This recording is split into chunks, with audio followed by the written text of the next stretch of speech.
Well, risk for suicide is a complicated thing. And when we think about the idea of identifying risk factors, we can certainly do that. And we can talk about things like mental health diagnosis, major depression, substance abuse, substance related problems, interpersonal distress, and things like that.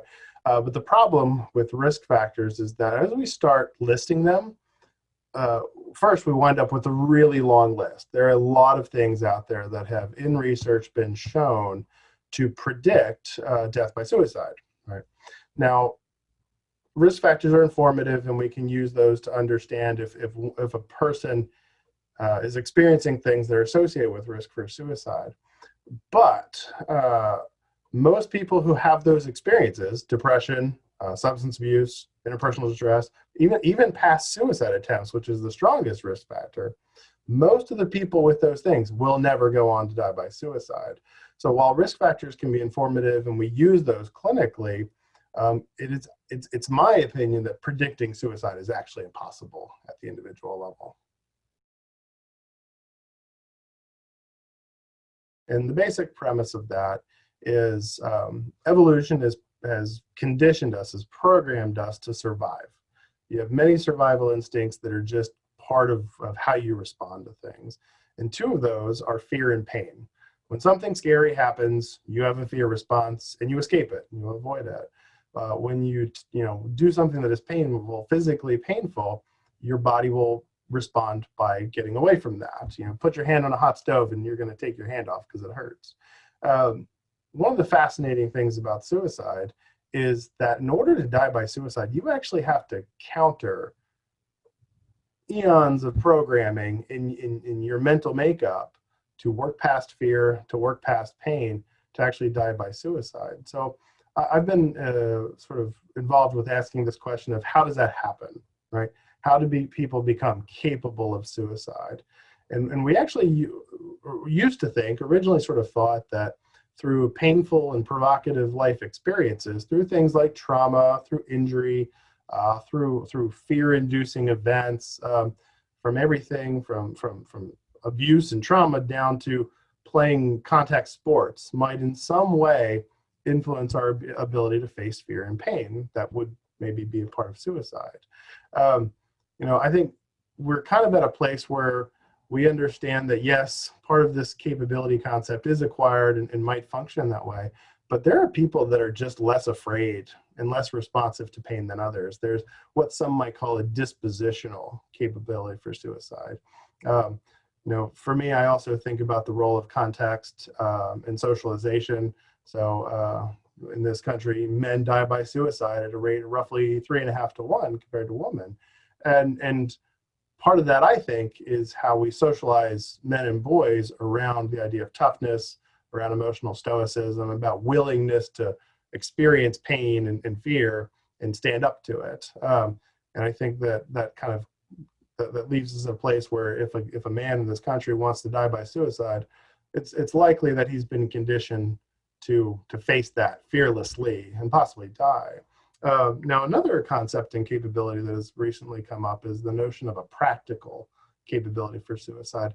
And this touches back to the idea of people having familiarity and access to lethal means. So people's familiarity and comfort, I would call it, with things like guns varies pretty considerably. For some people, if you put a gun in front of them, they might actually recoil against that and almost freak out.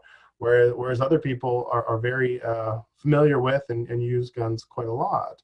There's been some research that says that with greater exposure to guns might come some capability alongside of that. A lot of areas where we look at populations at higher risk, men, military, police, firefighters, eating disorders, and we can look at the composition of the problems they experience or the lifestyles they experience and say, hey, that might promote capability for suicide.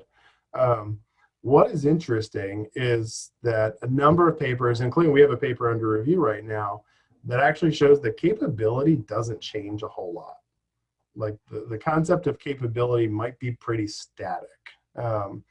Now, that doesn't mean that early life experiences, like it might not be a linear function over time, like we originally kind of thought, but it might have a different kind of function over time where earlier experiences in life are pretty critical, but once you reach a certain age, it pretty much levels out, and that's what it's going to be. Um, so that, I think the longitudinal evaluation of capability is really new. Only a few people have published studies on that.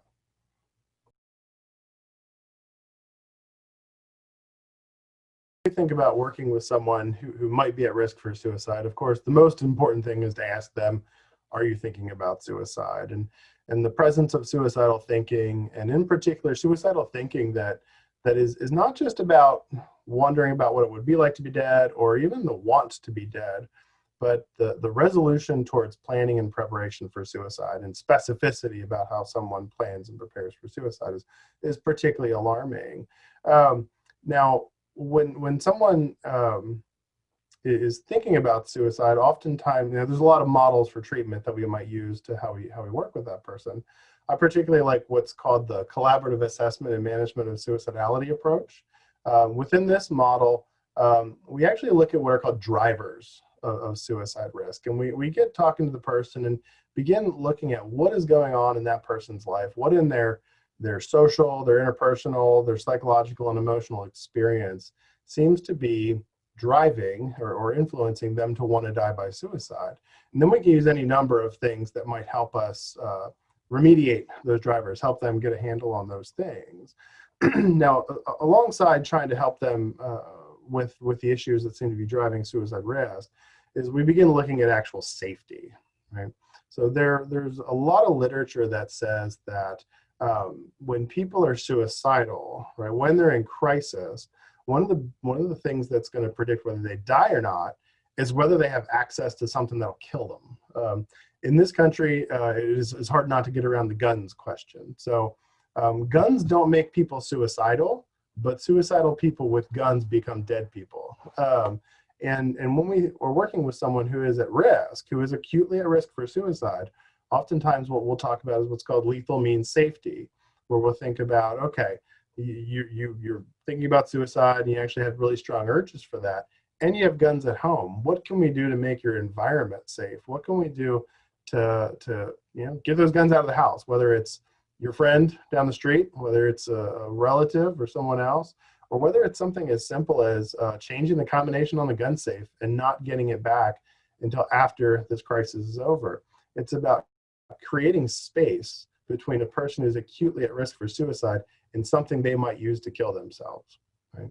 Now, a lot of people, again, back to issues related to guns in this country, a lot of people have reservations about that. So sometimes we really have to think creatively and meet a person where they're at in an attempt to make their environment safe. And we have to be willing to have those conversations if we're going to keep people safe and save lives.